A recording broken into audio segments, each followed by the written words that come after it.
اما اگر چنانچه کسی خباثت کنه و شروع کنه بدانه که سیلی‌های سختی خواهد خورد. زندگی برای اونها تلخ خواهد شد بدون تردید. فکر نکنند که তৃতীয় বিশ্বযুদ্ধ নিয়ে বাবা ভাঙ্গার ভয়ঙ্কর যে ভবিষ্যৎবাণী নতুন করে আলোচনা। বালকান অঞ্চলের কুখ্যাত দৃষ্টিহীন ভবিষ্যৎ বক্তা বাবা ভাঙ্গা প্রায় 3 দশক আগে মারা গেলেও তার ভবিষ্যৎবাণী নিয়ে আজও বিশ্বজুড়ে চর্চা চলে, বিশেষ করে যখন বৈশ্বিক সংঘাত বা দুর্যোগের আশঙ্কা দেখা দেয়। বর্তমানে ইসরায়েলের ও ইরানের মধ্যে সরাসরি সামরিক সংঘর্ষ এবং ইউক্রেনে রাশিয়ার চলমান অগ্রাসনের মধ্যে বিশ্বজুড়ে তৃতীয় বিশ্বযুদ্ধ নিয়ে উদ্বেগ বাড়ছে। ঠিক এই সময়ে নতুন করে আলোচনায় এসেছে বাবা ভাঙ্গার একটি পুরনো বক্তব্য, যেখানে তিনি নাকি বলেছিলেন যখনই সিরিয়া পতিত হবে তখনই পশ্চিম ও পূর্বের মধ্যে একটি বড় যুদ্ধ শুরু হবে। বসন্তের পূর্বে যুদ্ধ শুরু হবে এবং তা গড়াবে তৃতীয় বিশ্বযুদ্ধে, এক পূর্বে যুদ্ধ যা পশ্চিমকে ধ্বংস করে দেবে।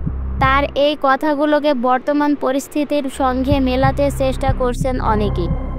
বাবা ভাঙ্গার নামে 2025 সাল ঘিরে আরও কিছু অদ্ভুত ভবিষ্যৎবাণী ঘুরছে। যেমন বলা হয়েছে বিজ্ঞানীরা টেলিপ্যাথিক ক্ষমতা আবিষ্কার করবে। ফর্মুলা 1 রেসার লুইস হ্যামিল্টন নতুন দল ফেরারির হয়ে বিশ্ব চ্যাম্পিয়ন হবে। সুপার বোল এর হাফ টাইম শোতে এলিয়েনরা নিজেদের অস্তিত্ব প্রকাশ করবে এবং একটি নতুন ক্লিন এনার্জি সোর্স সামনে আসবে। এসব ভবিষ্যৎবাণীর বাস্তবতা নিয়ে সন্দেহ থাকলেও অনেকে দাবি করেছেন যে কিছু বিষয় ঠিকঠাক মিলেও গেছে। যেমন চলতি বছর মার্চে মিয়ানমারে 7.7 মাত্রার ভূমিকম্পে 2000 জন নিহত হন, যার কম্পন পৌঁছে যায় ব্যাংকক পর্যন্ত।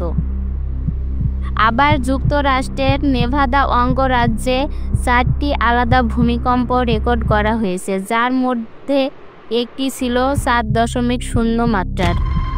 এই সময়ে বিশ্ব রাজনীতিতে উত্তেজনা চরমে।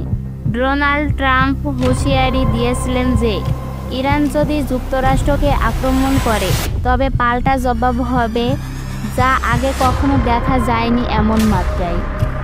অন্যদিকে ব্রিটেন নাকি রাশিয়ার সঙ্গে গোপনে সংঘাতে লিপ্ত, এমন কথাও শোনা যাচ্ছে কিছু আন্তর্জাতিক মহলে।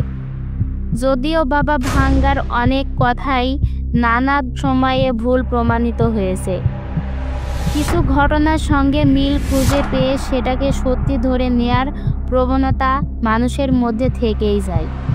তবে একথা বলা যায় যে ভবিষ্যতের সঠিক ধারণা পাওয়া সহজ নয়, তাই কল্পনা ও গুজবকে ভিত্তি না করে বাস্তবতা অনুযায়ী প্রস্তুত থাকা ও সচেতন থাকাই বর্তমান সময়ে সবচেয়ে প্রয়োজন।